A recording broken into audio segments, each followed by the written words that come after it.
We're here with Vallensons Brewing, beeryeti.com, Wild West Brew Fest. We are super excited about having some good times here in Pearland, Texas. We've met a very fond friend, fine friend, and a great brewer. Thank you, brother. We're going to show you some pictures, but this gentleman here works for NASA. So you guys out there that are listening and looking at all those rockets, this guy here is the guy behind those rockets, right? Kind of, a little bit. I don't know about that, but Val, close enough, I mean, man. at the end of the day, I mean, you've got some great beer here. So talk to us about like your brewery. Why did you start this thing? And tell us about your family. I really want to know about our family. Wild West Brew Fest is about giving back to families. And tell us a little bit about your brewery and your family. I'm telling you, man, I appreciate you guys giving me the opportunity to come out and talk to y'all. And it's, you know, we started Vallensons back in, you know, we materialized, came to fruition in 2017. It was a fluke because, you know, I've been brewing for over 20 years at the time, and you know, being ex-military. Thank you very much. Traveling all over the world and trying great beers all over Europe. I came back to the stateside and couldn't find the beer that I liked, and decided. I think you said the beer sucked here. It did. Kind of did. At the time. And I was stationed in Northern California. So I went from Sacramento down to Los Angeles and tried every brewery that I could. There was a couple breweries that, you know, in the late 90s that I thought were good at the time, but I knew I wasn't going to be able to stay in that area. So I said, let's go ahead and start figuring out how to make the beers, and came back and started making my own beers. And we spent probably 2 hours here with you, and the passion comes out, right? You showed us about the back there where you do the magic, really. Yeah. And you know, the things that you do to take care of your beer, like, you know, this beer here that tastes like a pomegranate kind of thing. Yeah. Talk to us about this a little bit. Yeah, so the thing about it is that on the sour end, you know, there's different characteristics that people put into sour beers. To me, it's sour. I mean, when you go to the pH scale that we do on ours, we did the same thing with our pink that just won last year's gold at the World Beer Cup. Congratulations! Thank you very much. And it was important to us to figure out that I want to produce a beer that's sour, that hits the characteristics of the style, and that people are going to drink more than one or two of them. Right. You know, as a businessman, as an entrepreneur, I wanted to put beers out there that people are going to like, quality products, and, you know, at least get a couple beers out of people that want to buy. Because I know when I go to breweries, it's like, you know, the first thing you walk in, it's like, what do you got that's new? Yeah. You know, it's like on the sour end, it's like, what are you doing? What do you have on the sour side? Yeah. Some of them like, holy shit, it's so sour, I can't drink it. Right.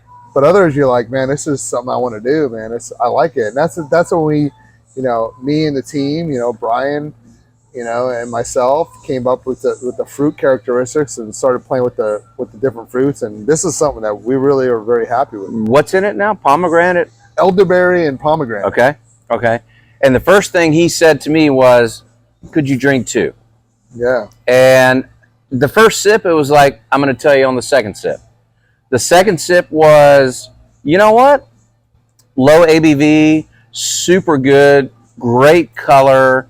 I was like, yeah, I think I can. Yeah. I think I can. And I'm, again, not a sour guy, right? I'm a barrel-aged, heavy, dark, what you is know. that one? Yeah, I mean, super good quality in Garrison Brothers, right? Yeah. So this is more my jam, as all of you know, but this is an amazing product.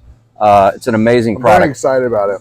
And when is it launching? Next weekend, I hope. Okay. You know, that's the big thing, is that we're trying to figure out the details. We're right in the middle of a cool time with us. It's a Lunar New Year, you know, the Year of the Rabbit. So we rolled out a tangerine sour. Those who have tried it, enjoy. Which is awesome. Those who have not tried it, wait till next year.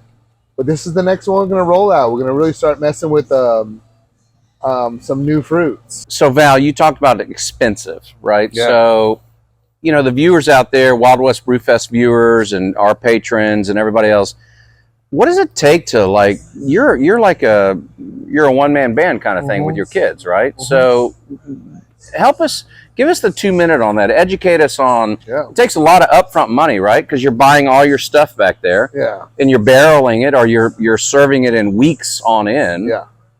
And you could have a mistake, and you dump whatever. You don't want to make mistakes in our world. So right. The thing about here at Vallensons is that we take a lot of time. You know, attention to detail is very important. We do very small scale. I like your small batch on your website. Yeah. Small batch, and it's important, you know, and that's what we want to do. And a lot of people ask us, and let me touch on that for a minute. A lot of people, you know, inside the loop, Katy, North Houston, Austin, Dallas, San Antonio, like, I heard about Vallensons. I've been out there, you know, I've had beers from them because people brought it to them. But why are we gonna go out to that part of the, you know, are we gonna spread out and do distribution? I don't want to do that. And it's a crazy business model that I came up with many years ago. But I think the focal of that is, and the point I'm making on this is, I like to be able to do this. right? I like to be able to sit here in our speakeasy in the OG tap room. I like to be able to walk around the brewery and talk to people. And I think it's important. And I've been educating my kids on that. My wife understands it. You know, I think it's important to be able to walk around and see people because they want to see you as the face of the brewery. Yeah. And, you know, when we go to the Wild West Brew Festival and be able to say, oh, Val's here, you know, or he's at this event. We're sitting next to him and hanging out and talk. And it's not that the Val's there, or it's my son, or it's my wife, or it's my staff. It's just being able to be there and enjoy that instead of having to be trapped into the whole corporate world, three-tier system of corporation, which I don't want to do. And you know, as an entrepreneur and having a full-time job, I think it's important to be able to do that, and that's what I'm blessed to be able to do. You know? So I think that the moral of the story there would be like, you know what, I'm working 5 days a week for NASA. Yeah. And I love to brew beer. I love it. Last thing, tell us about your boys. So your boys are involved in the kids, man. Yeah. My sons, man. They're like right here, right? Yeah. One of them is one of the brewers, and my other one just got signed on. He actually is starting. He's on the payroll now, and he's having a really good time. I am like in the aha time of my life right now. Is very well put. Vallensons. Yep. If you everyone asks me, is that your last name? No, it's actually me and my sons. And, yeah. It's a legacy. Those kids are the world to me, and I'm blessed to have them do what they want to do. They want to be here more often, and anything I ask them to do, they're here. Right. You know, and they work hard. Right. And we put out a lot of product, and they're always walking around, and I'm just blessed to be able to be in the position I'm at. I think the moral of the story there is that these guys that are running these breweries that are servicing the community, helping others, providing for their family, right? Employing their family, teaching their family, being married for 22 years, and coming back to and making good quality liquid. It's not about the liquid per se, it's about a family atmosphere. Yeah. I walked out there in their tap room, and you saw little kids running around. You saw a playground, you saw picnic tables, that's what breweries are about. And that's what you, as the viewer, as coming to Wild West Brewfest, as going to beeryeti.com, going to wherever you go in any state in the United States, or quite frankly, overseas, learning about the brewery, learning about Val in this case, and learning about what makes that brewery happen. Yeah. More importantly, learning about what that brewery does to give back to the community, and that's really what it's about. Brewing good beer. Yeah. And enjoying your customer. Yeah. And like you said, going out there and talking to your customer and say, hey, here's what it is. And you'll see it today. I mean, we're going to get done with this interview today. I mean, it is what it is. I cleaned up today, and I did a bunch of stuff around the brew house so my staff can have off. But I'm going to walk around and go see my team. Right. And I'm going to walk around and see everybody comes here because, and I want to emphasize one thing about this, and you got to capitalize on this. Is that small business is hard. Very much. And, very much. You got breweries that go out of business all the time. And it sucks. Yeah.